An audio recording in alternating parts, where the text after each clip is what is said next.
ассалому алайкум нанагони азиз. нашри муфассали барномаи иттилооти ахборо мустақиман аз телевизиони Тоҷикистон манзуратон мегардонем. 29 апрел дар қасри миллат президенти ҷумҳурии Тоҷикистон пешвои миллат муҳтарам Эмомалӣ Раҳмон, раиси ассамблеяи парлумонии созмони амният ва ҳамкорӣ дар Аврупо, узви парлумони Финляндия хонум Пиа Лииса Каумаро ба ҳузур пазируфтанд. дар мулоқот ҳолати кунунӣ ва дурнамои маҷмӯи ҳамкории Тоҷикистон бо созмони амният ва ҳамкорӣ дар Аврупо, аз ҷумла робитаҳои байни парлумонӣ баррасӣ гардид. президенти кишвар таъкид намуданд ки Тоҷикистон созмонро ҳамчун ниҳоди муҳим барои муколамаи созанда дар доираи ҳар се ченак низомиву сиёсӣ, иқтисодиву муҳити зистӣ ва инсонӣ медонад. таъкид гардид ки Тоҷикистон авлавиятҳои раёсати Финляндияро дар самти пешгирӣ аз низоҳо дар паҳнои созмони амният ва ҳамкорӣ дар Аврупо, эҷоди эътимод, мубориза бо ҷиноятҳои дорои хусусияти фаромилӣ ва дигар мавзӯъҳо дастгирӣ менамояд.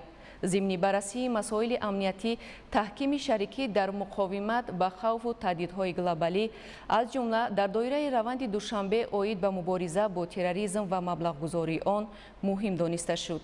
ҳамзамон таъкид гардид ки ҳалли мушкилоти амниятӣ ҳамоно андешидани тадбирҳои минбаъдаи ҳамоҳангро тақозо менамояд, вобаста ба ченаки иқтисодӣ, муҳити зистӣ, таҳкими ҳамкорӣ барои роҳандозии лоиҳаҳои муассир мутобиқ ба ҳадафҳои рушди устувор, бахусус ҷиҳати тақвияти бахшҳои воқеии иқтисод, беҳбуди зерсохтор ва рушди минтақаҳо мувофиқи мақсад дониста шуд. масъалаҳои вобаста ба мудирияти захираҳои обиву энергетикӣ, тағйирёбии иқлим ва пешгирии офатҳои табиӣ низ аз ҷумлаи авлавиятҳои ҳамкорӣ номида шуд. таъмини баробари гендерӣ, тавсияи шарикати занон дар ҳаёти иҷтимоию иқтисодӣ ва ҳифзи ҳуқуқу озодиҳои инсон аз мавзӯъҳои мубрами мулоқот буд.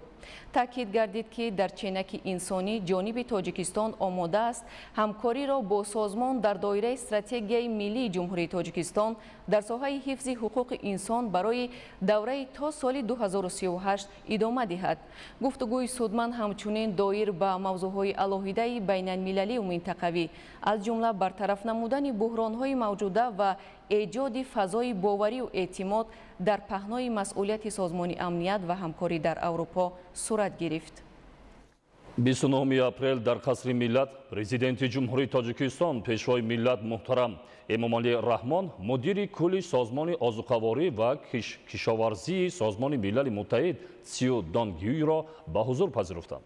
дар мулоқот масоили ҳамкории Тоҷикистон бо созмони милали муттаҳид ва ниҳодҳои он, аз ҷумла бо созмони озуқаворӣ ва кишоварзӣ баррасӣ гардид. президенти кишвар муҳтарам Эмомалӣ Раҳмон аз дастгирии доимии созмон аз талошҳои ҳукумати ҷумҳурии Тоҷикистон дар роҳи татбиқи афзалиятҳои миллии рушди устувор изҳори қаноатмандӣ намуданд. таваҷҷӯҳи зиёд ба тақвияти иқтидори комплекси агросаноатӣ, таъмини низоми босуботи озуқаворӣ, мутобиқшавӣ ба оқибатҳои тағйирёбии иқлим ва ҳифзи муҳити зист зоҳир гардид.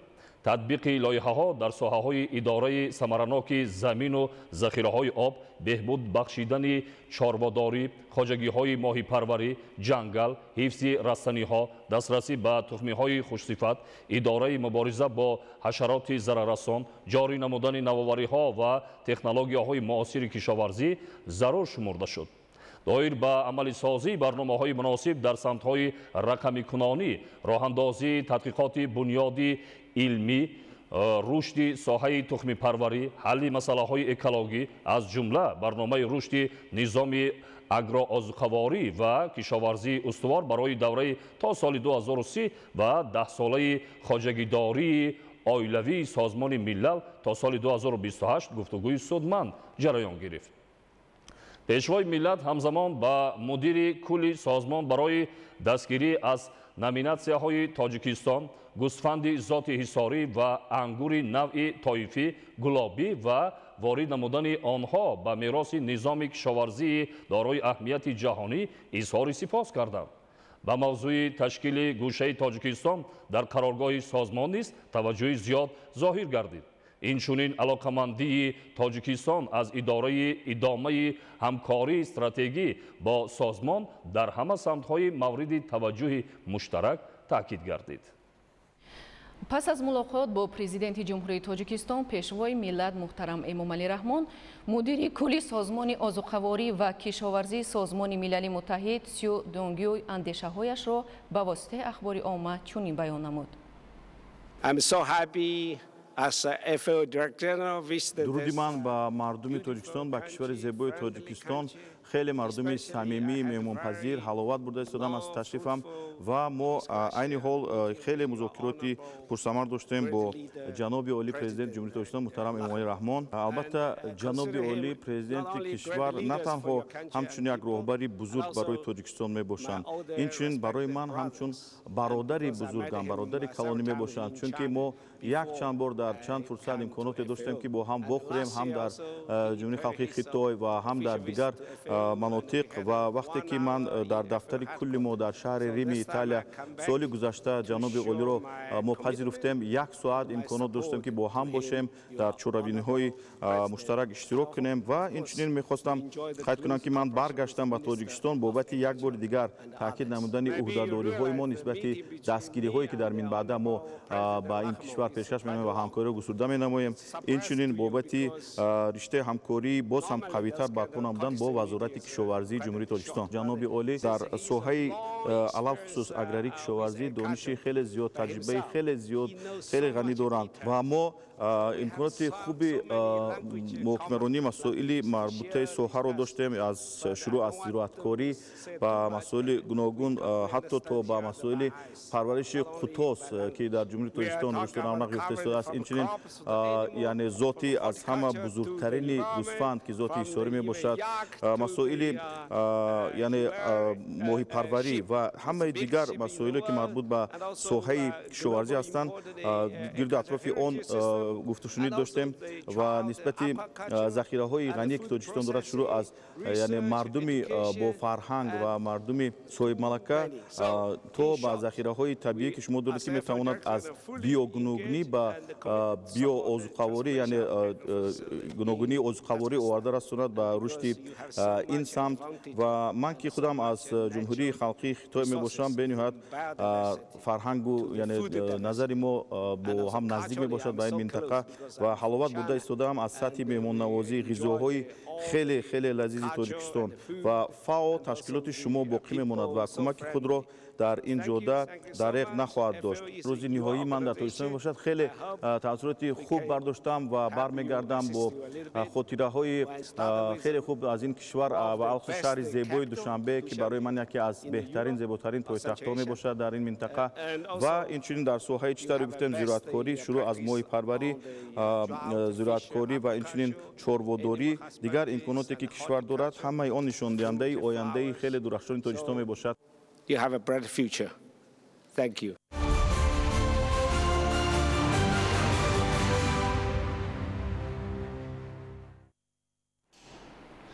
27 апрел мудири кулли созмони озуқаворӣ ва кишоварзии созмони милали муттаҳид Сиу Донгюй ва ҳайати ҳамроҳонаш ба Тоҷикистон ташриф оварданд. Давоми 3 рӯз ҳайати меҳмонон дар шаҳрҳои Душанбе, Ваҳдат ва Ҳисор бо фаъолияти корхонаҳои саноатӣ, парвариши моҳӣ, гӯсфанди зоти ҳисорӣ, таҷрибаи боғдорӣ ва фарҳанги оламгири миллати тоҷик шинос шуданд. Наврӯзшоҳи Азизулло ва Баҳодурӣ Истам гузориш медиҳад. мудири кулли созмони озуқаворӣ ва кишоварзии созмони милали муттаҳид Сиу Донгю ва ҳайати ҳамроҳонаш давоми 3 рӯз дар шаҳрҳои Душанбе, Ваҳдат ва Ҳисор бо фаъолияти корхонаҳои саноатӣ, парвариши моҳӣ, гӯсфанди зоти ҳисорӣ, таҷрибаи боғдорӣ ва раванди омодакунии мутахассисон барои соҳаи кишоварзӣ шинос шуданд. дар шаҳри Душанбе ҳайати бонуфузи созмони милали муттаҳид ба маҳсулоти истеҳсолнамудаи ҷамъияти дорои масъулияти маҳдуди Мармарӣ ва ҷамъияти дорои масъулияти маҳдуди Акома баҳои баланд доданд. татбиқи имтиёзҳо, ҷалби сармоя, ворид намудани технологияи муосир ба таъсиси иншооти таъиноташ гуногуни истеҳсолкунандаи маҳсулоти ивазкунандаи воридот мусоидат намуд. аз ҷониби дигар дар шароити зиёдшавии талабот ба маводи ғизоӣ ин беҳтарин имконият ба ҳисоб меравад барои қонеъ гардонидани талаботи бозори истеъмолӣ бо маҳсулоти истеҳсоли худии дорои сифати баланд. ҳоло дар ҷамъияти дорои масъулияти маҳдуди Акома асосан аз ҳисоби имкониятҳои табиӣ истеҳсоли маҳсулоти гӯштии босифат зиёд гардонида мешавад. аз ҷумла намудҳои нав аз Кутоз дар Акома писанди мизоҷон шудааст. дар кӯхи наврӯз ҳайати созмони милали муттаҳид бо намунаи ободгарию шаҳрсозии миллати тоҷик дар тӯли таърих шинос шуданд. бунёди ин кӯхи муҳташам дастоварди истиқлоли давлатӣ буда диққати ҳар фардро ба дунёи зебои офарандагӣ ва зебоипарастӣ мебарад. ин кӯхи муҳташам собитгари он аст ки таъриху тамаддуни миллат омӯзандаю пурифтихор аст. фарҳанги оламгир, хӯришу таомҳои гуногун, гиёҳҳои шифобахши табиӣ ва имкониятҳои сайёҳӣ ҳамчун намунаи асосии маданияти омӯзанда дар шаҳри ваҳдат муаррифӣ гардид. дастгирии намояндагони бахши хусусӣ ба истифодаи пурраи имкониятҳои табиии дар Айромид барои истеҳсоли моҳӣ мусоидат намудааст. ҳамчунин хоҷагиҳои моҳипарварии шаҳри ваҳдат дар ин рӯз дастовардҳои худро муаррифӣ карданд. аз 2082 тонна дар соли 2018 ба 5461 тонна баробар шудани истеҳсоли моҳӣ дар Тоҷикистон мисоли асосии рушди ин самти кишоварзӣ дар солҳои охир маҳсуб меёбад. таваҷҷӯҳи ҳозиринро истеҳсоли моҳии босифату дорои тамъи лазиз ва имкониятҳои васеъи табиии Тоҷикистон ҷалб намуд. ин намунаи гӯсфанди зоти ҳисорӣ аст ки ба мудири кулли созмони озуқаворӣ ва кишоварзии созмони милали муттаҳид ва ҳайати ҳамроҳонаш дар дараи Алмосӣ муаррифӣ карда шуд. ин зот дар натиҷаи фаъолияти якҷояи олимону чорвадорони тоҷик дар тӯли таърих то имрӯз офарида шуда, имрӯз дар дигар давлатҳо ба он ҳамчун намунаи асосӣ барои баланд бардоштани маҳсулнокии чорво таваҷҷӯҳ карда мешавад. ҳоло дар Тоҷикистон тақрибан 3 миллион сар гӯсфанди зоти ҳисорӣ парвариш меёбад ки аз ин 140 000 сараш ба шаҳри ҳисор рост меояд. қушқорҳои 1,5 сола ва 2 сола дар инҷа мо нишон додем ки мардуми дунё бинанд ки халқи тоҷик ҳамин дастоварди беҳтарини халқи тоҷик мо дар инҷа нишон додем. имрӯз халқи тоҷик, мардуми тоҷик ҳамин гӯсфанди ҳисория ана маъруфӣ кардааст ба ҳамин хотир ки ин вазни зиндаи мутлақ дорад. дар ҷаҳон ин вазн дар ҷаҳон нест. зурдрасӣ барраҳои ҳамисола таваллуд мешудагӣ дар чарогоҳи аз ҳама камтарин 320 грамм, чарогоҳҳои беҳтаринда 470 грамм вазн мегиранд. агар ина дар муддати дар як рӯз дар муддати агар 6 моҳ гирем агар то 65-70 килограмм вазн мегиранд. пош баланд мешавад, гарданаш дароз мешавад, баландиш ҳам баланд мешавад. гӯсфанди зоти ҳисорӣ, гӯсфанди зоти ҳисорӣ яке аз беҳтарин гӯсфандҳо дар дунё шуморда мешавад. як сола то 2 солаша то 200-220 кило 230 кило вазн мегирад. муаррифии имкониятҳои чорводорӣ, боғдорӣ, истеҳсоли маҳсулоти чорво, таому хӯришҳои гуногуни аз гиёҳҳои шифобахши баҳорӣ пешниҳод шуда писанди ҳозирин гардид. намунаи меҳмоннавозии миллати тоҷик аз қадим то имрӯз собитгари миллати кӯҳанбунёду соҳибтамаддун будани тоҷикон аст. I'm so delighted to come to official visit to Tajikistan. тоҷикистон барои мо як шарики дарозмуддат мебошад. мо солиёни зиёд ки ҳамкорӣ пурсамар дорем ва барои ман вақти сафари нахустинам ба тоҷикистон омадан ин сафари ман хеле барои ман хотирмон хоҳад буд. сафари мо ки доштем воқеиё ки барпо намудем маълум мегардад ки аз нуқтаи назари рушди кишоварзӣ хеле ба таври ҳозиразамон рушд карда истодааст. имконоти хеле бузурге мавҷуд аст ва дар ҳамин мавзеъ вақте мо омадем аз ҳамон навъи зоти ҳисорӣ ба мо яъне шиносоӣ пайдо кардем. ман ҳамчун олими ин соҳа фикр мекардам ки бисёр маълумот дорам, лекин дар бобати ана ҳамин зот ман бори нахуст аст ки ин қадар зоти калони чорворо, гӯсфанди калонро бузургро мебинам. дар бобати зоти навъи ҳисорӣ гӯсфанд гуфтанӣ ҳастам ки он ҳаҷми гӯсфанд ман бори нахуст аст ки ин қадар гӯсфанди муҳташам, гӯсфанди бузургро мебинам ва инчунин дар бобати сифату ширинӣ ва таъми худи анамин ангури тоифӣ ки ба ман муаррифӣ намуданд ки таърихи чанд ҳазор сола дорад, хеле ва хеле барои ман як чизи нав буд ва хеле аз он таассуроти зиёд бардоштам. боғдорӣ аз дигар самтҳои асосию афзалиятнок дар шаҳри ҳисор маҳсуб ёфта дараи Алмосӣ яке аз таъминкунандагони асосии бозори истеъмолӣ бо ангури тоифӣ дорои таъми лазиз маҳсуб меёбад. бо ранги хос ва таъм ангури ин мавзеъ бартарӣ дорад. мувофиқ ба шароити иқлим ба роҳ мондани раванди парвариш, имрӯз ангурпарвариро ба яке аз самтҳои сердаромад табдил додааст. 6 содиқ то 15 тонн ангура гирифтан мумкин аст. ангури ба сифати хуб мебошад. ангури зимистона аст. ангури тоифӣ зимистон то баҳора нигоҳ медорем. ангури хоҷагии мо 50 содиқ боғи ангур дорем. ангури طایفی برای که مهنت کردن در کار بی مهنت انگور نمیشه. ҳайати созмони милали муттаҳид бо фаъолияти корхонаи истеҳсоли техникаҳои кишоварзӣ ва таҷрибаи парвариши сабзавот дар шароити гармхона шинос шуданд.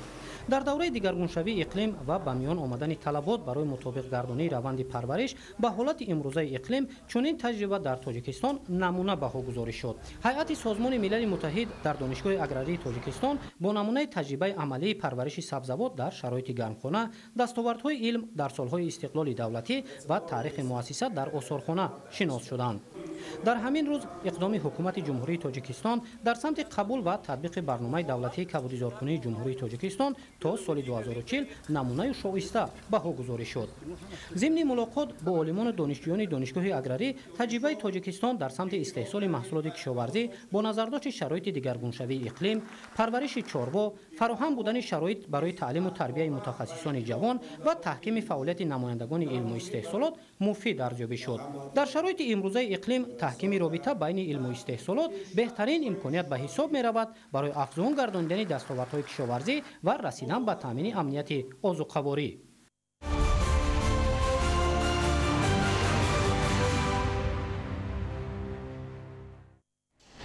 имрӯз ҷаласаи навбатии шӯрои ҷамъиятии ҷумҳурии тоҷикистон баргузор гардид. дар заминаи кори шӯро раванди татбиқи стратегияи рушди зеҳни сунъӣ дар ҷумҳурии тоҷикистон барои давраи то соли 2040 хосан муайян кардани вазифаи ниҳодҳои ҷомеаи шаҳрвандӣ дар самти татбиқи амалии он ба миён гузошта шуд.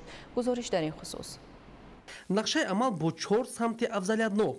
кори ҷаласаи навбатии шӯрои ҷамъиятии ҷумҳурии тоҷикистон ки бо иштироки ёрдамчии президенти ҷумҳурии тоҷикистон оид ба масъалаҳои рушди иҷтимоӣ ва робита бо ҷомеа, намояндаи комилҳуқуқи раиси шӯро, узви шӯрои ҷамъиятии ҷумҳурии тоҷикистон, роҳбарият ва намояндагони фаъоли ҷомеаи шаҳрвандӣ барпо гардид бо такя ба стратегияи рушди зеҳнӣ дар ҷумҳурии тоҷикистон барои давраи то соли 2040 самтҳои муҳим: фароҳам сохтани заминаҳои ҳуқуқии истифодаи зеҳни сунъӣ дар шароити ҷумҳурии тоҷикистон, муҳайё кардани фазои мусоид барои хизматрасониҳои электронии давлатӣ бо истифодаи унсурҳои зеҳни сунъӣ, таъмини шароити мусоиди таълим барои омӯзиш ва тақвияти истеъдодҳои инсонӣ ва баландбардоштани сатҳи рақобатпазирии молҳои саноатӣ бо истифода аз зеҳни сунъӣ муҳокима шуда вазифаҳои ниҳодҳои ҷомеаи шаҳрвандӣ ва татбиқи амалии он муайян карда шуд. ҷаласаи навбатии шӯро ба роҳ мондани ва амалисозии стратегияи рушди зеҳни сунъӣ дар ҷумҳурии тоҷикистон барои давраи то соли 2040 ки 30 сентябри соли 2022 дар асоси амалисозии ҳадафи чорумин стратегии кишвар саноатикунонии рушди босуръат таҳия шудааст, ба миён гузошта шуд. яке аз ҳадафҳои асосии стратегияи мазкур таъмини соҳаҳои иҷтимоӣ, иқтисодӣ аз ҷумла маориф, тандурустӣ, кишоварзӣ, саноат ва дигар бахшҳо. ин таъмини соҳаҳо бо технологияи муосири пешрафтаи рақамӣ мебошад ки айни замон дар ҷумҳурии тоҷикистон ин раванд идома ёфта ва як қатор дастовардҳои назаррас низ ноил гардидем. зеҳни сунъӣ имрӯз дар ҷомеаи муосир аҳамияти хос дошта раванди кори инсонҳоро осон менамояд, чӣ аз ҷиҳати сарфаи вақт бошад, чӣ аз ҷиҳати тезтар иҷроиши кор ва хизматрасониҳо. ва гуфта метавонем ки айни замон тамоми мамлакатҳои пешрафтаи ҷаҳонӣ ба ин раванд ҷорӣ шуданд ва ин раванд амалӣ гардида истодааст. инак дурнамои фаъолият бо консепсияи амал дар асоси тарҳрезии нақшаҳо дар раванди амалисозӣ ва татбиқи босамари стратегияи рушди зеҳни сунъӣ дар ҷумҳурии тоҷикистон барои давраи то соли 2040 аз ҷониби иштирокчиён бо дар назардошти равандҳои муосир, истифода ва ҷорӣ намудани шаклу механизмҳои нав, хоса самаранокии корбарии шӯро пешниҳод шуд. дар ин замина бо мақсади боз ҳам судовар будани фаъолият саҳми аъзоёни шӯро дар татбиқ ва таҳкими ҳадафҳо муҳим дониста шуд.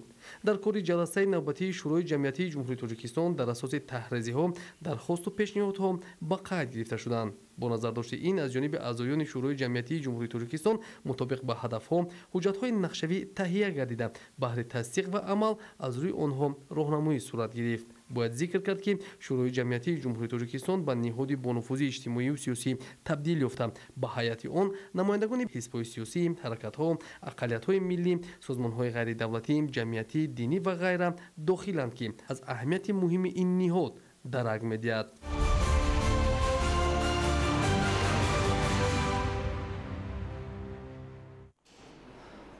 با مقصد دستگیری و پیشبرد فعالیت اختراعکاری امروز در شهر دوشنبه فورم بین المللی تاجیکستان زنهای اختراعکار 2025 برگزار گردید. иброҳим нарзулозода гузориш медиҳад. имрӯз дар шаҳри душанбе бо ибтикори муассисаи давлатии маркази миллии патенту иттилооти вазорати рушди иқтисод ва савдои ҷумҳурии тоҷикистон бахшида ба рӯзи байналмилалии моликияти зеҳнӣ форуми байналмилалии тоҷикистон занҳои ихтирокор 2025 баргузор гардид. дар чорабинии мазкур муовини сарвазири мамлакат Дилрабо Мансурӣ, намояндагони вазорати рушди иқтисод ва савдои ҷумҳурии Тоҷикистон ва дигар намояндагони вазорату идораҳо, муассисаҳои илмию таълимӣ, олимони соҳавӣ, ихтирокорону навоварон, соҳибкорон ва молистеҳсолкунандагони ватанӣ иштирок намуданд.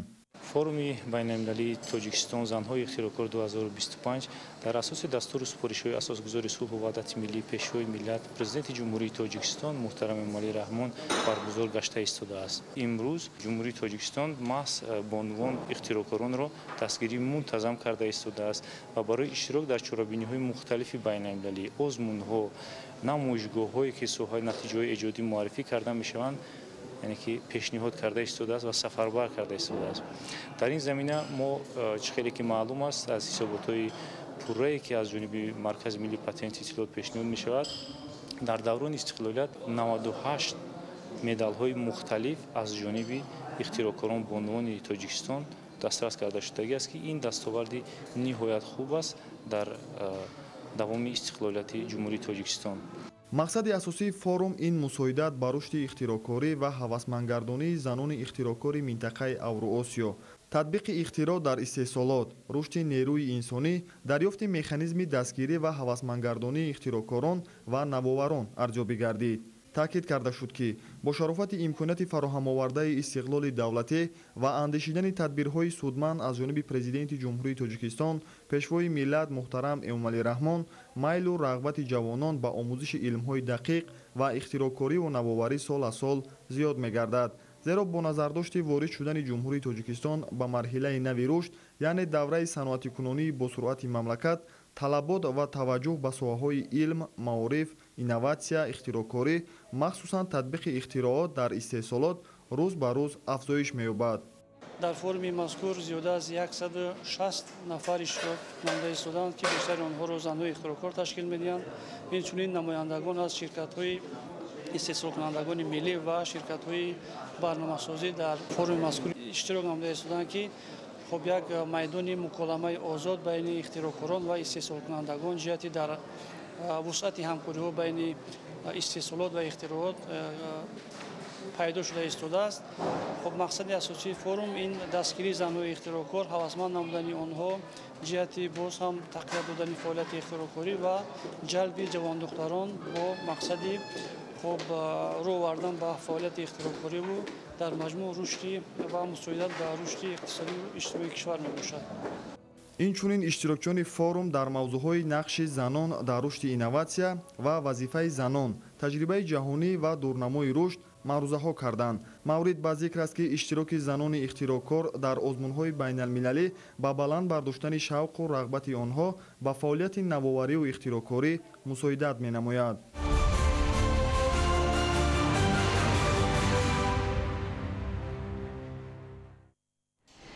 дар шаҳри Теҳрони ҷумҳурии Исломии Эрон ҳафтумин намоишгоҳи тавонмандиҳои содиротии ҷумҳурии Исломии Эрон Эрон Экспо 2025 оғоз гардид ки он то 2 майи соли 2005 идома меёбад.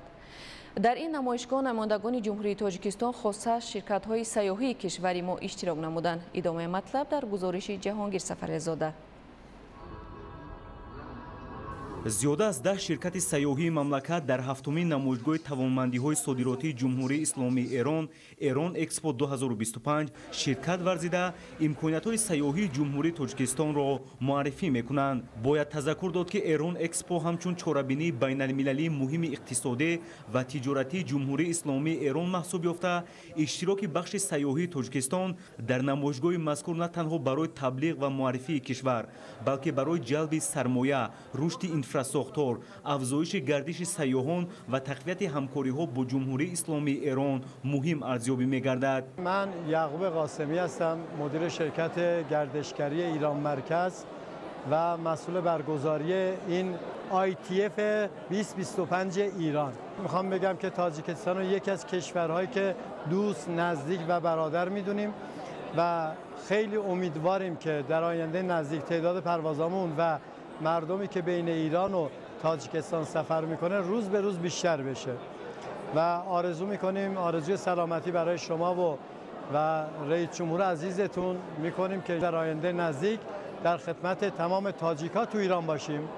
اشتراک مسئولین ساحه سیاحی کشور و شرکت‌های سیاحی در این نمایشگاه بین‌المللی و تقویت همکاری‌ها جهت جلب گردشگران ایرانی به کشور میباشد. در حوزه نمایشگاه واخوری‌ها بین شرکت‌های سیاحی تاجیکستان با دیگر شرکت‌های سیاحی خارجی برگزار گردیده، ضمن آنها مسائل افتتاح خط‌سیرهای نو سیاحی و جلب بیشتر سیاحان دایر میشوند. همچنین با مقصد معرفی بیشتر مکان‌های سیاحی تاجیکستان و جلب جهانگردان بین شرکت‌های سیاحی وطنی و خارجی واخوری‌ها صورت گرفت.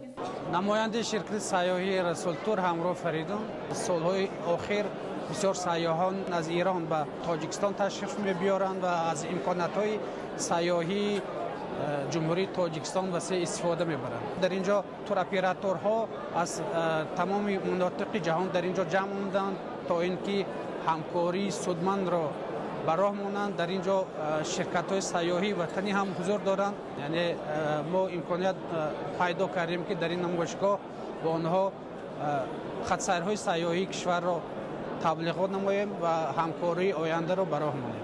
اینچنین در نمایشگاه مذکور مسئله‌های رشد فعالیت شرکت‌های سیاحی، ذهن صنعی، مسئله‌های کادری و رقمی کنونی در ساحه سیاحی بررسی شدند. یادآور می‌شویم که در هفتمین نمایشگاه توانمندی‌های صادراتی جمهوری اسلامی ایران اکسپو 2025 که تا 2 می سال 2025 در شهر تهران جمهوری اسلامی ایران برگزار می‌گردد، زیاده از 127 شرکت سیاحی ایرانی و 147 شرکت سیاحی خارجی اشتراک دارند. جهانگیر سفرعلیزاده، فردوس بابانظر، شهر تهران، اخبار.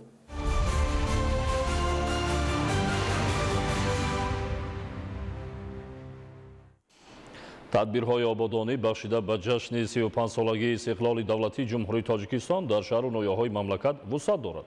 дар шаҳри ваҳдат низ корҳои сохтмонӣ дар зиёда аз 100 иншооти таъиноти гуногун идома дошта, бо сифати хуб ва ҷавобгӯи талабот марҳила ба марҳила ба истифода дода мешаванд. аз ҷараёни корҳои ободонӣ дар шаҳр ҳамкорони мо гузориш медиҳанд. шаҳри ваҳдат бо бунёди иншооти нав, роҳҳои ҳамвору мутобиқ ба талаботи замон ва дигар инфраструктураи зарурӣ ободу зебо гардонда шуда, барои сокинонаш шароити хуби кору хизматрасонӣ фароҳам оварда мешавад. ҳоло бо дастгирии ҳукумати кишвар ва саҳми соҳибкорон, корҳои сохтмонӣ дар зиёда аз 100 иншоот, аз ҷумла биноҳои баландошёнаи истиқоматӣ бо ҷойгиршавии марказҳои савдою хизматрасонӣ идома дорад, ки дар онҳо наздики 200 нафар ба кор ҷалб шудаанд. тибқи нақшаи мақомоти иҷроияи ҳокимияти давлатии шаҳр дар доираи марҳилаи нави корҳои ободонӣ, баъзе қисматҳои асосии роҳҳои марказӣ васеъ ва дар шафати онҳо биноҳои наву замонавӣ бунёд мегарданд. барои таъмини ҳаракати бемамонияти воситаҳои нақлиёт ва пешгирӣ аз танбашавӣ, шоҳроҳи марказии шаҳри ваҳдат нуқтаи маъмул бо номи бозори станса васеъ карда шуда, дар шафати он ба ҷои биноҳои кӯҳна иншооти муосири мутобиқ ба талаботи замон сохта мешавад. ҳоло дар ин ҷо бо саҳми ширкати Ёқут 2000 корҳои мунфаршкунӣ, бунёди иншооти нав ва бартарафсозии биноҳои кӯҳна идома дорад. мувофиқи нақша ин қисмати шоҳроҳ иловатан 6 метри дигар васеъ карда мешавад, ки бо ин танбашавии воситаҳои нақлиёт дар ин қисмат кам хоҳад шуд. танбашавии раҳ буд, мушкил буд. мо ами соҳибкорон миннат дорем ки иқдом гирифтанд ки ҳамин раҳо кушоду васеъ кунанд ва биноҳои замонавӣ сохта метиҳанд. мо боварӣ дорем ки баъди анҷом расидани ҳамин сохтмон ҳамин танбашавӣ кам мешавад ва мушкилҳои ронандаҳо дар роҳ осон мешавад. барои кӯчонидани як қисмати бозор ва марказҳои савдо дар ҳамин мавзеъ бинои нави хизматрасонӣ бо инобати биноҳои баландошёнаи истиқоматӣ сохта шуда истодааст. ҳоло шумораи зиёди савдогарон дар бинои дуошёнаи замонавӣ, ки аз ҷониби соҳибкори ватанӣ бунёд шудааст, фаъолияти соҳибкориро идома дода истодаанд. дар таҳхонаи бино ҳамзамон барои ҷойгиршавии 200 нақлиёти ҷамъиятӣ ва дигар намуди воситаҳои нақлиёт таваққуфгоҳ сохта шудааст, ки имрӯз ба мардум хизмат мерасонад. пас аз мунфаршнамоии шоҳрои мазкур ба хусус васеъсозии он то 6 метр сатҳи тамбашавӣ дар ин қисмати шоҳроҳ коҳиш ёфта ҳаракати мунтазами воситаҳои нақлиёт бемушкилӣ сурат хоҳад гирифт.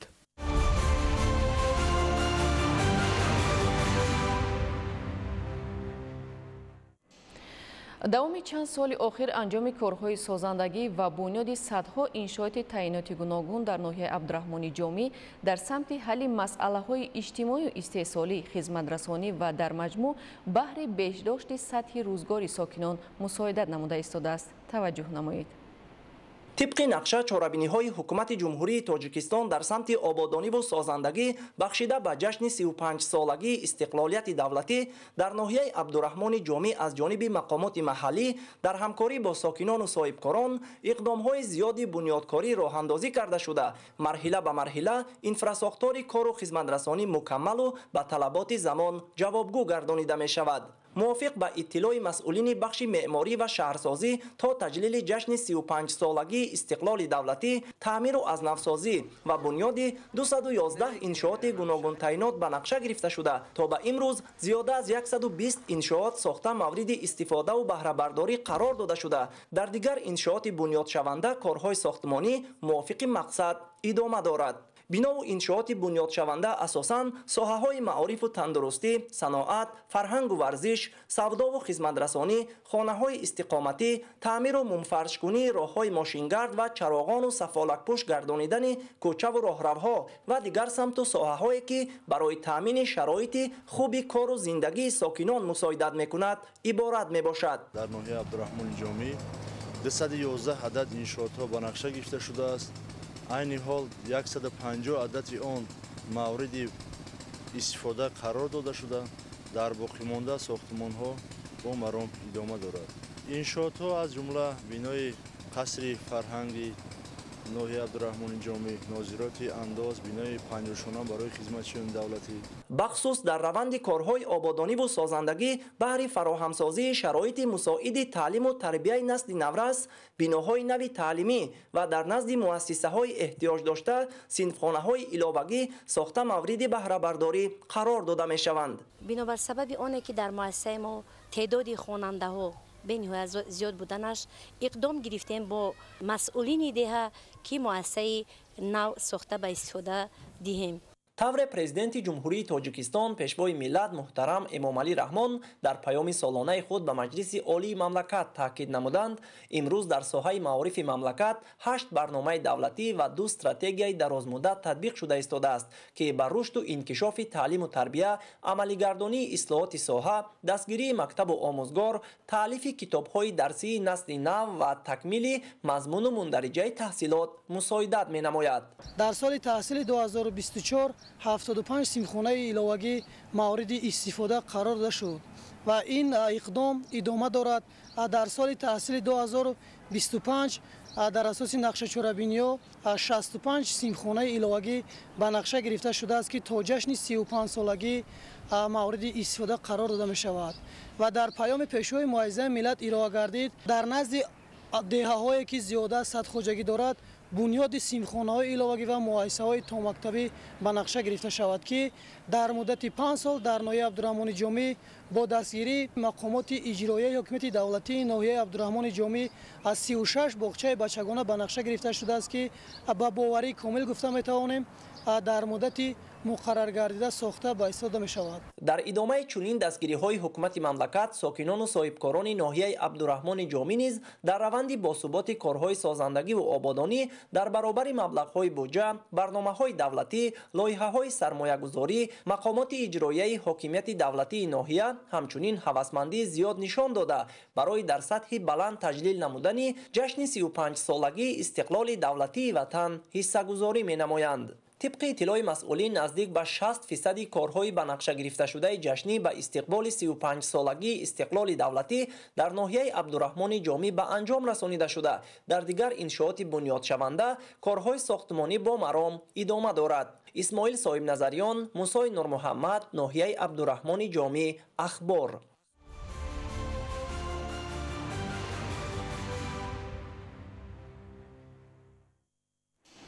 таррези нақшаҳои мушаххаси ободонӣ бо натиҷаҳои назарраси амал дар шаҳри Левакан бо мақсади беҳтар гардонидани сатҳу сифати зиндагонии мардум, роҳу нақлиёт ва мукаммалсозии инфрасохтори зарурии ин самт бо саҳми мақомоти маҳаллӣ ва соҳибкорону сокинон роҳҳои марказ ва деҳоти шаҳр мунфарш карда мешавад.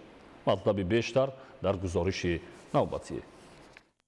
бунёду аз навсозии роҳҳои сатҳи байналмилалию ҷумҳуриявӣ ва сатҳи маҳаллӣ бахшида ба 35-солагии истиқлоли давлатӣ аз ҷониби соҳибкорони маҳаллӣ дар кишвар мароми тоза касб кардааст.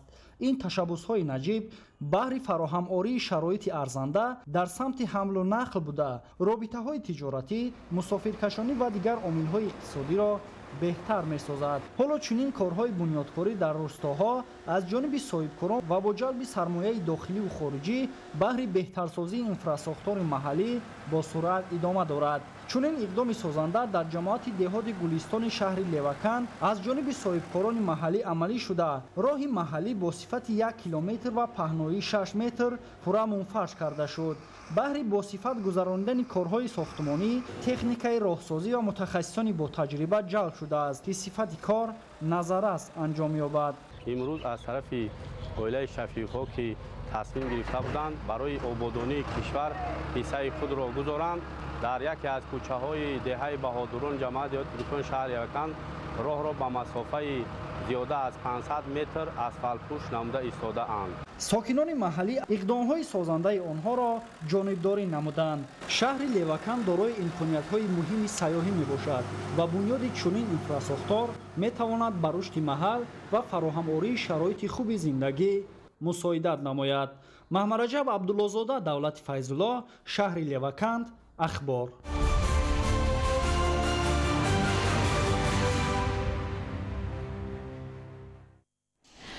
шароити имконоти муосири илмомӯзӣ ва таълиму тарбият чун дигар шаҳру ноҳияҳои мамлакат дар ноҳияи ёвони вилояти Хатлон низ марҳила ба марҳила мукаммал гардонида мешавад.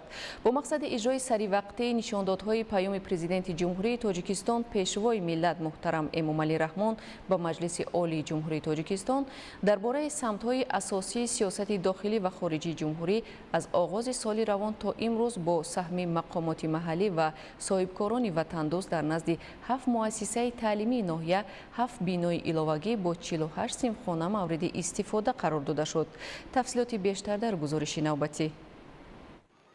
имконият барои омӯзиши илмҳои дақиқ, риёзӣ, таърихи ҳуқуқ ва гуманитарӣ, дарёфт ва рушди истеъдодҳо, ҷалби наврасон ба омӯзиш ва ҳамзамон ҳидоят намудан ба ихтироот ва тақвияти дониши замонавӣ.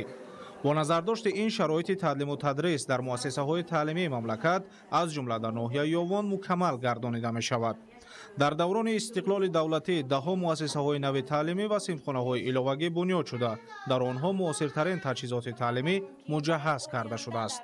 бунёду ба истифода додани бино ва синфхонаҳои наву замонавӣ дар ноҳияи ёвон дар баланд гардидани сатҳи таълиму тарбия ва саводнокии хонандагон замина мегузорад. ман миннатдории хешро ба асосгузори сулҳу ваҳдати миллӣ пешвои муаззами миллат ҷаноби олӣ муҳтарам Эмомалӣ Раҳмон мерасонам ки ба мо чунин озмунҳоро пешкаш намудааст ки тавассути ин озмунҳо мо ҷаҳони маънавии худро баланд бардошта бо одаму олам ошно мегардонем. бо маблағгузории ҳукумати мамлакат, вазорати маориф ва илм, инчунин аз ҳисоби буҷети маҳаллӣ ва бо саҳми соҳибкорони ватанӣ таъмин гардидани шароити мусоиди илмомӯзӣ дар муассисаҳои таълимии ноҳия ҳавасмандии хонандагонро ба аз худ намудани илму дониш ва идомаи таҳсил дар мактабҳои олӣ бештар сохт.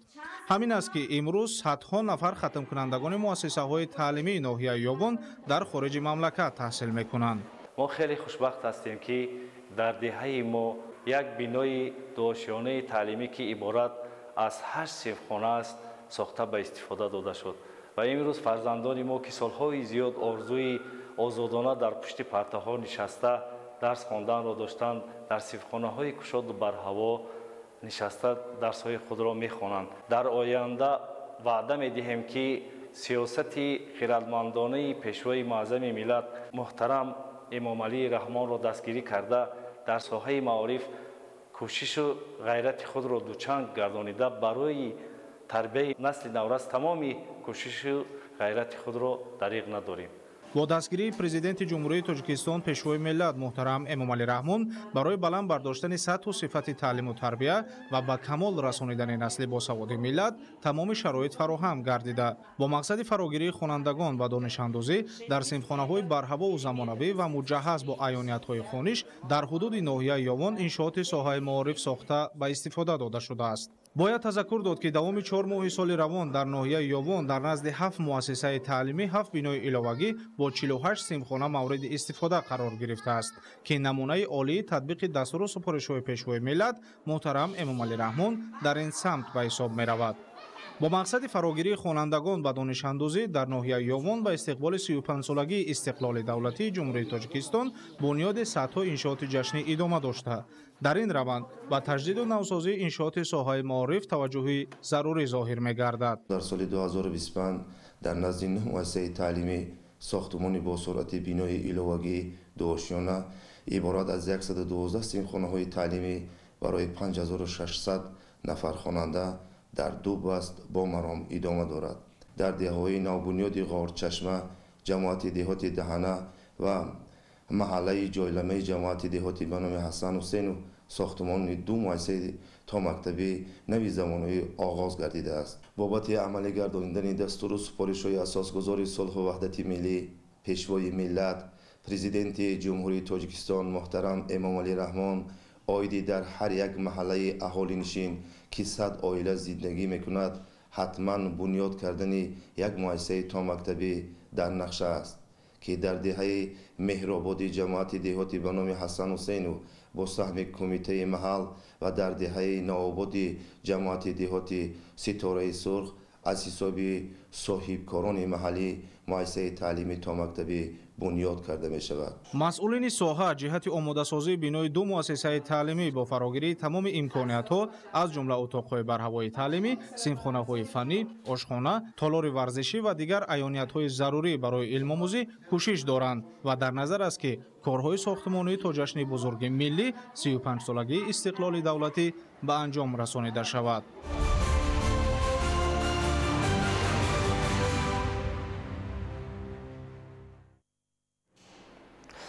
дар ноҳияи Мазчо 12 муассисаи томактабӣ бо фарогирии 1401 нафар кӯдак фаъолият дорад. дар ин баробар талабот ба кӯдакистон сол то сол дар ноҳия бештар гардидааст. бо ин навбати ин масъала бо саҳми соҳибкорони ватандӯст нақшаҳои амал дар самти бунёди муассисаҳои томактабӣ роҳандозӣ шуда барои боз 850 нафар кӯдаки дигар сохтмони кӯдакистонҳои муосир идома дорад. гузориши Маҳмуд Аҳмадзода ва Дилшод Юсуфӣ. ба маълумоти расмӣ дар 64 гурӯҳи 12 муассисаҳои томактабӣ ва 45 гурӯҳи томактабии маркази инкишофи кӯдаки назди 35 муассисаҳои таълимии ноҳияи Масчо 2501 нафар ё 19,24% кӯдакон ба таълиму тарбияи томактабӣ фаро гирифта шуда талабот ба муассисаҳои томактабӣ дар ҳудуди ноҳия мавҷуд мебошад. баҳри коҳиш додани талаботи мавҷуда дар маҳаллии Ганҷободи ҷамоати деҳоти Суғдиён бо маблағгузории идораи сохтмони асосии мақомоти иҷроии ҳокимияти давлатии вилояти Суғд сохтмони кӯдакистони замонавӣ барои фарогирии 240 нафар кӯдакон ба роҳ монда шуда ҳоло бинокорон машғули корҳои сохтмонӣ мебошанд. дар назди бинои муассисаи томактабии рақами 4 ҷамоати деҳоти Масчо бинои алоҳидаи замонавии кӯдакистон оғоз ёфтааст ки аз рӯи лоиҳа оянда барои фарогирӣ бо 240 нафар кӯдакон пешбинӣ шудааст. ҳоло аз ҷониби бинокорон корҳои сохтмонӣ идома дошта то 15 нафар сохтмончиён машғули кор мебошанд. дар айни ҳол дар кӯдакистони рақами 4 ноҳияи Масчо 102 нафар кӯдакон ба таълим тарбия фаро гирифта шуданд. зарурияти асосие ки барои сохтмони ин бино ба миён омад талабот нисбат ба таълиму тарбияи томактабӣ дар аҳолӣ хеле зиёд шудагӣ аст. дар нақша аст ки 240 нафар ба ҷо кунанд. дар назди муассисаи томактабии рақами 5 ҷамоати деҳоти Обурдон низ сохтмони бинои иловагӣ барои 180 нафар кӯдак идома дорад ки он ҳам бо саҳмгузории мақомоти маҳаллӣ тариқи ҳашари дастаҷамъии аҳолӣ сохта мешавад. инчунин дар назди муассисаи таҳсилоти томактабии рақами 1 маркази ноҳия аз ҷониби сарпарастон як бинои алоҳидаи мавҷуда ки ба таъмир ниёз дошт аз навсозӣ карда барои ташкили гурӯҳҳои нав ба кӯдакон имконият фароҳам оварда мешавад. ҳоло қисмати зиёди корҳо анҷом ёфта моҳҳои оянда мавриди истифода қарор дода мешавад. дар ноҳияи масҷоҳ иқдоми наву ҳамагонӣ саҳмгузории якҷояи аҳолию соҳибкорон дар мусоидат ҷиҳати рушди соҳаи маориф таълиму тарбияи фарзандон амалӣ мешавад. сокинону соҳибкорони маҳал тасмим гирифтанд ки дар назди муассисаи таҳсилоти миёнии умумии рақами 23 толори нави варзишӣ сохта ва насли наврасу ҷавон фарзандони диёр шароити беҳтари машқу тамрин фароҳам оранд. ҳоло корҳои сохтмонӣ тариқи ҳашари дастаҷамъӣ идома дошта ҳар рӯз 10 то 15 нафар сокинон фаъолона дар он ширкат меварзанд. дар ин муассисаи рақаби 23 265 нафар хонандагон мехонанд. дарси тарбияи ҷисмониро дар синфхонаҳо мегузоштанд. соҳибкорони ҳамин маҳал ва аҳолӣ тасмим гирифтанд ки ҳамин толор варзиширо ба ин муассиса тӯҳфа намоянд.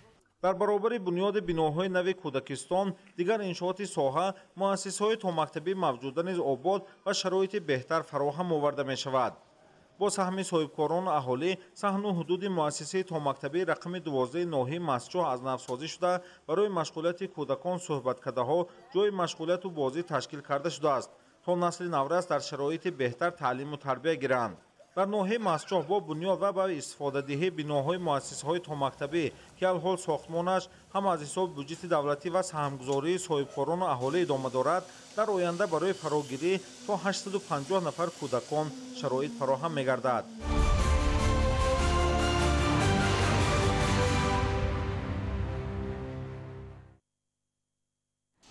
бо мусоид омадани вазъи ҳаво сокинони ҷамъияти деҳотӣ ба номи Абдиавазови ноҳияи Вусеъ дар ҳама шаклҳои хоҷагидорӣ корро вусъат бахшида бо иҷрои қоидаҳои муҳими агротехникӣ кӯшиш доранд ки ҳосили фаровон ба даст оранд. истифодаи самараноки заминҳои назди ҳавлигӣ низ дар ин ҷамъият хуб ба роҳ монда шудааст. шаҳри бештар дар таҳияи Анваршоҳ Сайдализода.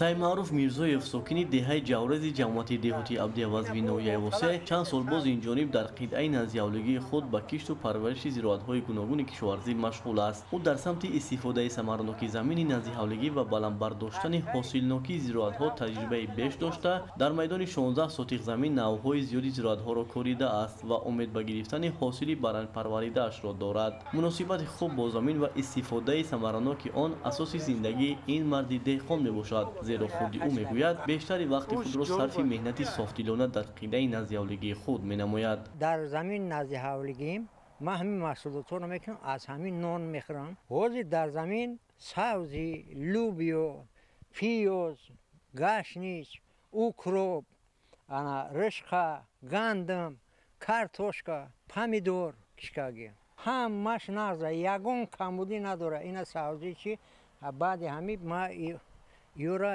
ягон барои нашунамои хуби зироатҳо ва фаровонҳосилӣ дар баробари сари вақт об додану тоза кардани замин аз алафҳои бегона инчунин тадбирҳои пешгирӣ аз паҳншавии ҳар гуна ҳашароти зараррасон аз масоили муҳим дониста мешавад. бо дарки ин тадбирҳои пешгирикунанда дар қитъаи назиҳавлигии Саймаруф Мирзоев сари вақт сомон дода мешавад. барои нест кардани ҳашаротҳо рафта дору харида меёрам, дору мезанам. барои нашунамошунам дору меёрам, камтам бисёр намезанам. ай химикатҳо кам ман мезанам, фақат пору метам. имрӯзҳо навшунамои зироатҳои киштнамудаи ин деҳқони асил хуб ба чашм мерасанд ки бевосита аз заҳмати софтдилонаи ӯ шаҳодат медиҳад. рӯёнидани зиёда аз 3 ҳосили зироати кишоварзӣ аз ҳадафи ҳамешагии ин деҳқони пуртаҷриба ба ҳисоб рафта хушбахтона дар ин самт муваффақ ҳам мегардад. карчка кардам, дар байни карчка помидор кардам. баъди карчкара гирифтам, помидор бо дар авҷ медара. помидора мегирам. баъди помидор бо чӣ мекунам? ҷигорӣ мекунам. баъди ҷигорӣ бо тирамоӣ, карчка тирамоӣ мекунам, сабзи тирамоӣ мекунам, лаблабу айё мекунам. 5-6 ҳосил гирифтан мумкин аст. меҳнат кунӣ, ҳама чиза мегирӣ. эҳтиёҷ ба бозор надорам. дар хоҷагиҳои деҳқониву қидаҳои назиҳавлигии ҷамъияти деҳоти Абдиавазови ноҳияи Вусеъ истифодабарии замин ва гирифтани зиёда аз 2-3 ҳосил аз як замин ба назар расида заҳматкашон барои бо маҳсулоти тару тоза таъмин намудани бозори истеъмолӣ, ғанӣ гардонидани буҷаи оила ва захираи маводи ғизоӣ пайваста тадбирҳои саривақтӣ меандешанд. дар ҳудуди ҷамъият 2815 хоҷагӣ зиндагонӣ мекунад ки аз ин дар майдони 437 гектар замини назиҳавлигӣ ба истифода дода шудааст ба аҳолӣ. аз он 235 гектараш замини корами обӣ мебошад. дар заминҳои назиҳавлигии шаҳрвандон برای گذراندن روزگار خود کشت پیاز، کارتوشکا، سبزی، جورمکای دون، لوبیا، گندم، سبزی کشت میکنند و از معیار زیادش به بازار برآورده می شود. زمین را ثمرناک استفاده میبرند و از یک زمین 3-4 حاصل به دست میارند. سالکی نکوست از بهارش پیداست میگویند. از بود و هوای مساعد امسالی مملکت دهقانان ناحیه وسط دلگرم شده در همه شکل‌های خوجگیداری کار و وسعت بخشیدند. از این رو با اطمینان میتوان گفت که اهل زحمت ناحیه در تامین امنیت عضوخواری کشور سهم ارزنده خود را خواهند گذاشت.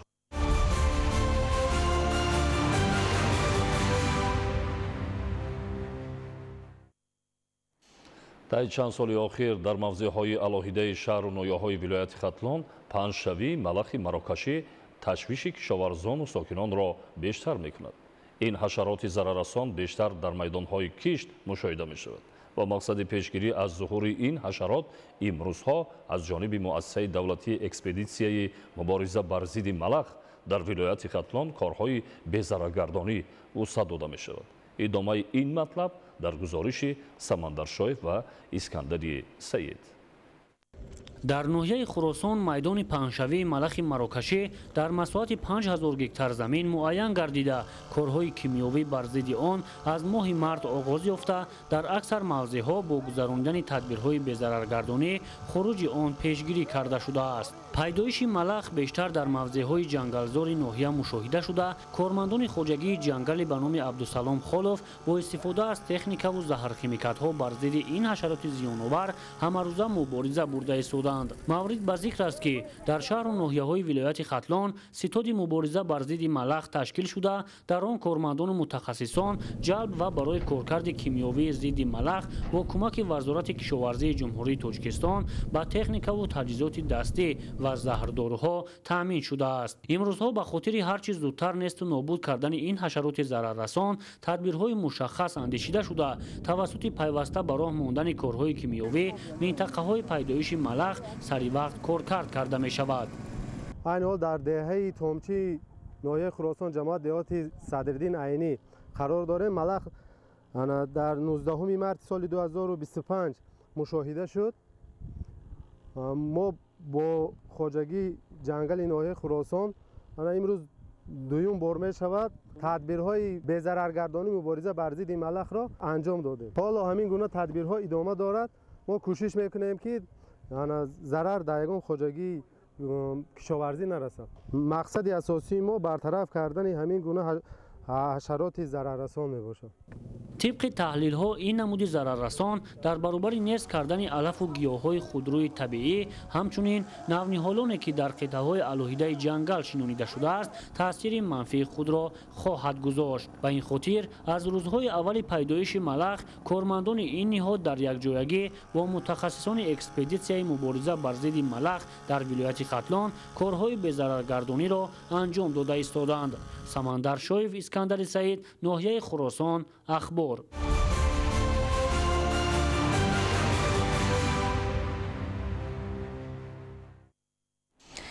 این نوبت واخوری کارمندان агентии назорати давлатии молиявӣ ва мубориза бо коррупсияи мамлакат бо масъулону кормандони зерсохтори агентии суғуртаи иҷтимоӣ ва нафақаи назди ҳукумати ҷумҳурии тоҷикистон баргузор гардид. таваҷҷӯҳ намоед. дар чорабинии маърифатии иттилоотии зидди коррупсионӣ ки ин бор бо кормандони агентии суғуртаи иҷтимоӣ ва нафақаи назди ҳукумати ҷумҳурии тоҷикистон рӯйдаст гирифта шуд, таъкид гардид ки коррупсия имрӯз яке аз падидаҳои хатарноки ҷомеаи ҷаҳонӣ буда ба манфиати ҷомеаву давлат таъсири бад мерасонад. илова бар ин омилҳои ришвахӯрӣ метавонад боиси коҳиши рушди умумии кишвар гардад. коррупсия дар натиҷаи ба вуҷуд омадани шароит ва ба бахшҳо тақсим шудани ниҳодҳои иҷтимоӣ зуҳур намудааст. мутаассифона ҷумҳурии тоҷикистон низ аз ин падидаи хатарзо истисно буда наметавонад.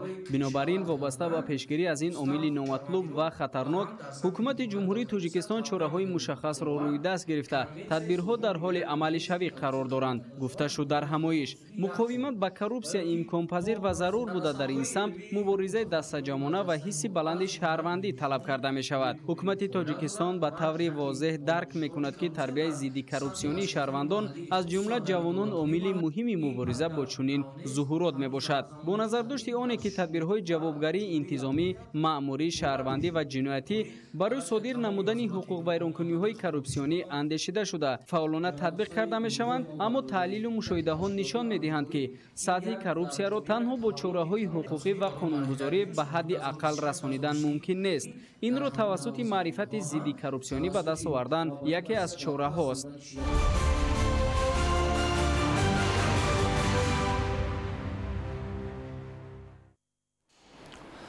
дар шаҳри турсунзода вобаста ба баланд бардоштани маданияти истифодабарӣ қувваи барқ ва шарҳи тағйироти навбатӣ ба кодекси ҷиноятии ҷумҳурии тоҷикистон ва кодекси ҳуқуқвайронкунии маъмурии ҷумҳурии тоҷикистон ҷаласаи васеъ баргузор гардид.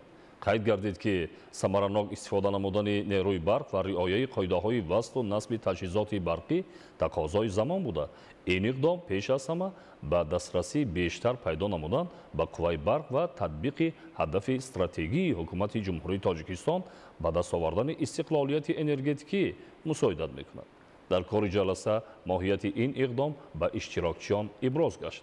ҳамчунин вобаста ба масъалаи мазкур бо ҷалби мутасаддиён гурӯҳи корӣ таъсис дода шуда чорабиниҳои тарғиботиву ташвиқотӣ дар шаҳр амалӣ гардида истодаанд. дар заминаи тадбирандешиҳои пайваста дар мамлакат сайёҳии дохилӣ таҳким ёфта хатсайрҳои нави сайёҳати худӣ ташкил ва амалии фаъолияти ширкатҳои сайёҳӣ ватанӣ вусъат дода мешавад. бо зидди кормандони касбу кори гуногун, намояндагони васоити ахбори омма ва ҷавонони фаъоли мамлакат аз мавзеъҳои сайёҳии ромид дар заминаи хатсайрҳои нав ба роҳ монда шуд. хабарнигорони мо гузориш медиҳанд. мо дар ин сафар иштирокчиёни хатсайри сайёҳии ромидро ҳамроҳӣ менамоем. солҳои охир дар тоҷикистон сайёҳии дохилӣ рушд меёбад. дар тамоми фасли сол мушоҳида менамоем ки нафарони зиёд аз як гӯшаи тоҷикистон ба дигар минтақаҳои кишвар барои истироҳату фароғат, солимгардонӣ дар истироҳатгоҳҳову осоишгоҳҳо сафар менамоянд. ҳамагон аз имкониятҳои сайёҳии сарзамини хеш, зарфиятҳои хос, инфрасохтори фароҳам овардашуда, табиати нодир ба хубӣ истифода мебаранд. дараи сайёҳиву истироҳатии ромид дар миёни дигар минтақаҳои тоҷикистон ҷойи намоёнро ишғол менамояд. дараи ромид, мамнуъгоҳи ромид, гармчашмаи шифобахши зайрон, оби шифобахши шур, пойгоҳи сайёҳӣ дар ҳудуди онҳо мавзеъҳои табобатию сайёҳӣ бисёранд ва тӯли солҳои зиёд дар хизмати сокинони кишвар ва сайёҳони берун аз кишвар қарор доранд. мувофиқи маълумот дараи ромид дар паҳнои 16200 гектар замин доман густурда дар мамнуъгоҳи давлатии табиии ромид муттаҳид карда шудааст ва то 50 километр тӯл мекашад. дараи хушманзараи ромид дар болооби дарёи кофарниҳон ҷойгир буда номашро аз номи деҳаи зебои ромид гирифтааст. дар дараи мазкур меҳмонхонаву тарабхонаҳои замонавӣ ва чойхонаҳои миллӣ сохта шуданд ки дар давоми сол метавонанд садҳо сайёҳони дохилӣ ва хориҷиро қабул намоянд. гармчашмаи шифоии зайрон низ дар ҳамин дара ҷойгир аст ки мисли дигар гармчашмаҳои ҷумҳурӣ машҳур аст. дар ин минтақа гармхонаҳои тобистона, якчанд истироҳатгоҳҳои корхонаҳову идораҳои давлатӣ ҷойгиранд ки имконияти хуби тамошо ва сайру сайёҳатро доранд. иштирокчиён аз ҷамъияти дорои масъулияти маҳдуди баҳор дидан намуданд. ин макон барои рушди соҳаи моҳӣ парварӣ хеле мусоид буда намуди гулмоҳӣ парвариш меёбад ки бо истифода аз шароити фароҳам овардашуда дар ошхонаву тарабхонаҳои дараи ромид ғизоҳои гуногун тайёр менамоянд. дар дараи ромид иштирокчиёни хатсайр бо барномаҳои омодашуда рақсу бозӣ машғул гардида аз зебоиҳои ин мавзеъ, кӯҳу даман, обҳои зулол дидан намуда ин боздид онҳоро ба сайри хотирмони дигар гӯшаҳои ватани хеш роҳнамоӣ менамояд.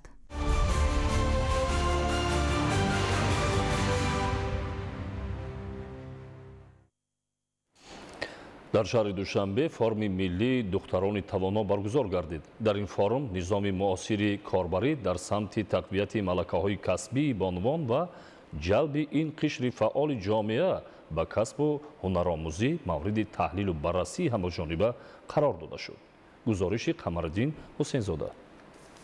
бо мақсади боз ҳам тақвият бахшидани иштироки фаъоли духтарон дар ҳаёти ҷамъиятӣ, рушди малакаҳои роҳбарӣ ва соҳибкории иҷтимоӣ, инчунин фароҳам овардани шароит барои мубодилаи таҷриба ва ташаккули шабакаи духтарони фаъоли кишвар дар доираи лоиҳаи тавонмандсозии духтарон ва рушди малакаҳои лидерии онҳо барои густариши устувор ба ҳаёти мустақилона форуми миллии таҳти унвони духтарони тавонон баргузор гардид, ки дар он намояндагони вазорати маориф ва илми ҷумҳурии Тоҷикистон, маркази ҷумҳуриявии муассисаҳои таҳсилоти иловагӣ ва шарикони рушд иштирок намуданд. Дар оғози чорабинӣ қайд гардид, ки давоми солҳои соҳибистиқлолӣ бо дастгирӣ ва ғамхориҳои ҳамешагии президенти ҷумҳурии Тоҷикистон, пешвои миллат муҳтарам Эмомалӣ Раҳмон барои бонувони тоҷик шароити муосири илмомӯзӣ, ҳунаромӯзӣ фароҳам оварда шуд ва онҳо тавонистанд, ки бо истифода аз имкониятҳои мавҷуда ба дастовардҳои назаррас ноил бигарданд. Форуми мазкур ба ҳайси як платформаи муҳими миллӣ барои муаррифии иқдомҳои созанда, густариши ҳамкорӣ байни ҷавонон, шахсони ташаббускор ва дастгирии бонувони соҳибкасбу соҳибҳунар амал намуда, тавассути роҳандозии он духтарон метавонанд малака ва маҳорати хешро муаррифӣ ва тақвият бахшанд. Дар ин чорабинӣ беш аз 80 нафар бонувони фаъол аз шаҳру ноҳияҳои мамлакат иштирок карданд. Барои тақвияти дӯстӣ ва робитаи устувор байни ҷавонон, инчунин дастгирии онҳо баргузории чунин иқдомҳо замина мегузорад. Дар ҷараёни ин форум намоиши ҳунарҳои мардумӣ ва муаррифӣ намудани навовариҳои бонувони ихтироъкор доир шуд, ки меҳмонон ва иштирокчиён аз он дида намуда ба маҳсули эҷодӣ ва ихтироъоти духтарони соҳибҳунари тоҷик баҳои баланд доданд.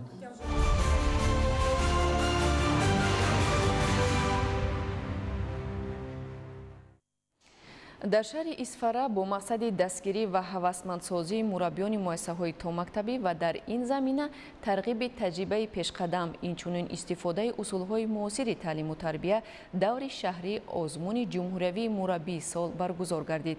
Собир Аюбӣ ва Сабон Қурбонов гузориш медиҳанд.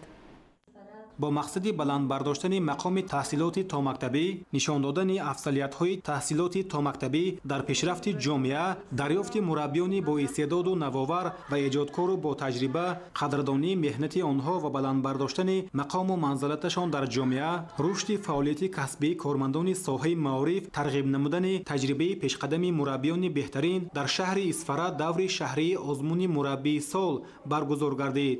маврид ба зикр аст, ки алҳол дар ҳудуди шаҳр 32 муассисаҳои таҳсилоти томактабӣ бо фарогирии зиёда аз 3000 кӯдакон фаъолият менамояд, ки ба онҳо 202 нафар мураббиҳо аз ҷумла 68 нафар бо таҳсилоти олии касбӣ таълиму тарбия медиҳанд. محض انا همین آزمون ها، انا همین چاره‌بینی ها ما را وادار می سازد که برای بلند برداشتن صفت تعلیم و تربیت در مؤسسه های تا مکتبی سهم گذار باشیم. در آزمون امروزه ما 6 نفر مربیان مؤسسه های تا مکتبی که در آزمون منطقوی مربی سال غالب آمده بودند، از روی 5 شرط آزمون اشتراک نمودند و غالب آزمون در آزمون مربی سال 2025 مربیای مؤسسه تا مکتبی رقم 21 شهر اسفره بهرالدین و نرگس سزاوار گردید که از روی بهاگذاری حکمان معلوم گردید که در تمام شرط های آزمون امروزه خالهای نظررس را به دست گرفت.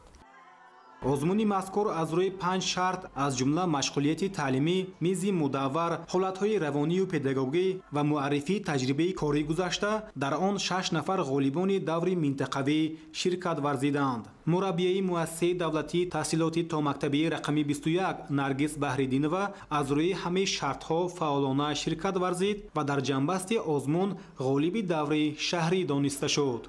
مقصد امروز در آزمون اشتراک نمودن من از آن عبارت است که من دانش و مهارت ملکه خود را تکمیل داده در امروز آزمون دانش خود را سنجیدم. اشتراک من این یک غالبیت است. چنانه که پیشوای ملت، اساسگزار صلح و وحدت، پرزیدنت جمهوری تاجیکستان محترم امامعلی رحمان در برآمدهای خود توجه زیاد خود را نسبت به مؤسسه‌های تحصیلات تا مکتبی روانه کردند، جواباً به این غمخوری‌های آن کس ما مربیان کوشش می‌کنیم که کودکان را در روحیه وطن‌دوستی، وطن‌پرستی، زیباپرستی، خودآگاهی فرهنگی تعلیم و تربیت دهیم. همزمان غالبان و اشتراکچیان آزمون از جانب ریاست معارف و کمیته اتفاق کسبی کارمندان ساحه معارف با افتخارنامه و سپاسنامه و تحفه‌های خاطره‌ای قدردانی شده غالب آزمون در دور ولایتی شرکت خواهد نمود.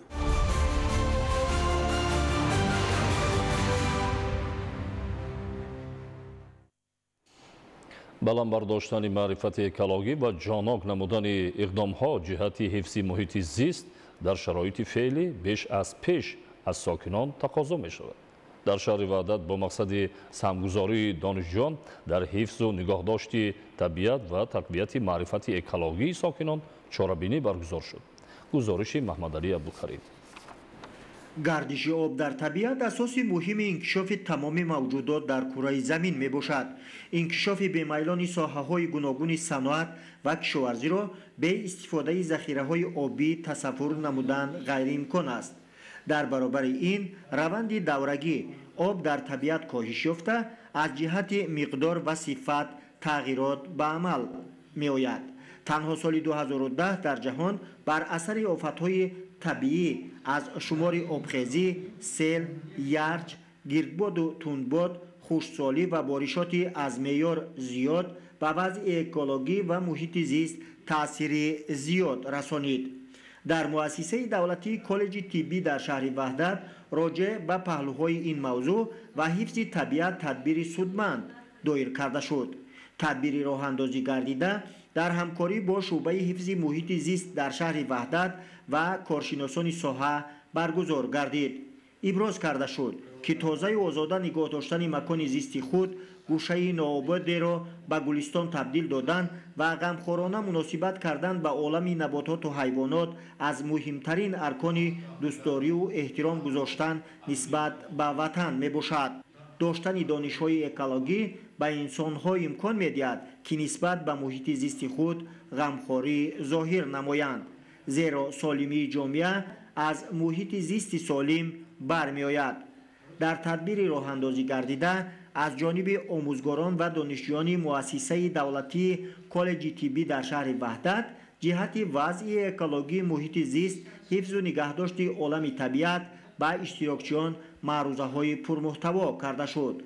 омӯзгорон ва донишҷӯёни муассиса роҳандозии чунин чорабиниро ҳадафманд арзёбӣ намуда иброз доштанд ки дар тозаю озода нигоҳ доштани ҳифзи муҳити зист саҳми арзанда мегузоранд. маҳмадалӣ абдукарим, шаҳбоз ғуломзода, ваҳдат, ахбор.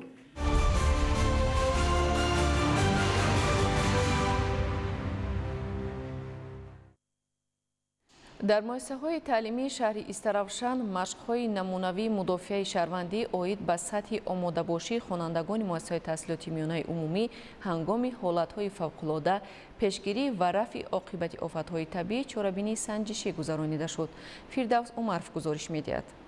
пешгирии ҳодисаҳои нохуши табиӣ ва рафъи ҳолатҳои фавқулода дар замони осоишта хеле муҳим арзёбӣ мегардад. таъкид гардид ки имрӯзҳо дар шароити ҷаҳонишавӣ ва бархӯрди тамаддунҳо ташкил ва гузарондани рӯзҳои намунавии мудофиаи шаҳрвандӣ дар ташкилоту муассисаҳои самти иқтисодию иҷтимоӣ, саноату сохтмон, маорифу тандурустӣ ва фарҳангиву хизматрасонӣ амри воқеӣ маҳсуб меёбад. бо ин мақсад бо ибтикори мақомоти иҷроияи ҳокимияти давлатии шаҳри Истаравшан дар муассисаи таҳсилоти миёнаи умумии рақами 16 ҷамъияти деҳоти Қалаи Баланд машқҳои намунавии мудофиаи шаҳрвандӣ баргузор гардид. дар он директорон ва омӯзгорони дифои ҳарбии 75 муассисаи таълимии тобеи раёсати маорифи шаҳри Истаравшан ширкат варзиданд. дар машқҳои мазкур иштирокчиён ба техникаи муҳофизат, рафтор дар ҳолатҳои фавқулода ва чораҳои пешгирикунандаи хатари табиӣ шинос шуданд. боиси тазаккур аст ки дар машқҳои намунавӣ хонандагону омӯзгорони муассисаи таҳсилоти миёнаи умумии рақами 16 дар майдони баргузории чорабинии сатҳи баланд бо омодагӣ ҷиддӣ омада омодабошии хешро дар ҳолатҳои фавқулода намоиш доданд. иштирокдорон аз рафти ташкили дарсҳои кушоди тарбиявӣ дар мавриди заминларза, омадани селу ярч, сӯхтор ва ғарқшавӣ боздид намуда ба сатҳи омодабошӣ ва дарки дурусти хонандагон дар ҳолатҳои фавқулода баҳои баланд доданд.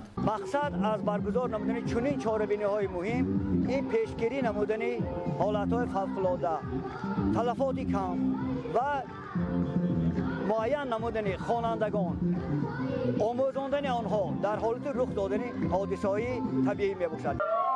муҳассилини ҳамаи зинаҳои таҳсил баъди шунидани садои бонки хатари эҳтимолӣ тибқи талаботи қонуну санадҳои ҳолатҳои фавқулода ва мудофиаи шаҳрвандӣ бо шуурона ва эҳтиёткорона амал карда ҳамаи ҳаракатҳоро чустучолокона ва бемамоният ба иҷро расониданд. сипас аъзои гурӯҳҳои алоқа, разведкаю иктишофӣ, ёрии таъҷилӣ, ҳифзи тартиботи ҷамъиятӣ ва назорати ҳолати радиатсионӣ мавқеи эҳтимолӣ аз заминларза ба вуҷуд омадаро комилан омӯхта, оид ба хисороти аз ин ҳодиса ба амал омада, фурӯ рехтани бинои мактаб, мавҷудияти ҷароҳатгирифтагон ва ба амал омадани сӯхтор дар як қисми муассисаро ба ситоди марказӣ хабар доданд. аъзои ситод бо машварати дастаҷамъона фавран гурӯҳҳои наҷотдиҳии сӯхторнишонӣ ва тиббиро ба ҷои ҳодиса сафарбар намуда ҳолати ногувор ва ногаҳониро саривақт бартараф намуданд. дар фарҷоми чорабинӣ як қатор фаъолон ва ташаббускорон ҷиҳати дар сатҳи баланд гузарондани машқи намунавӣ ва иштироки фаъолона дар чорабиниҳои ҷамъиятӣ бо сипосномаҳо ва тӯҳфаҳои пурқимати мақомоти иҷроияи ҳокимияти давлатии шаҳр, раёсати кумитаи ҳолатҳои фавқулода ва мудофиаи граждании вилояти Суғд ва раёсати маорифи шаҳри Истаравшан сарфароз гардонида шуданд. Фирдавс Умаров, Мазбут Бобозода, Орзу Маъруфов, шаҳри Истаравшан, Ахбор.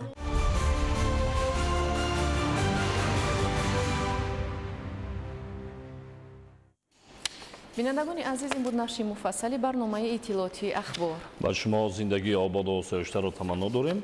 саломат бошед.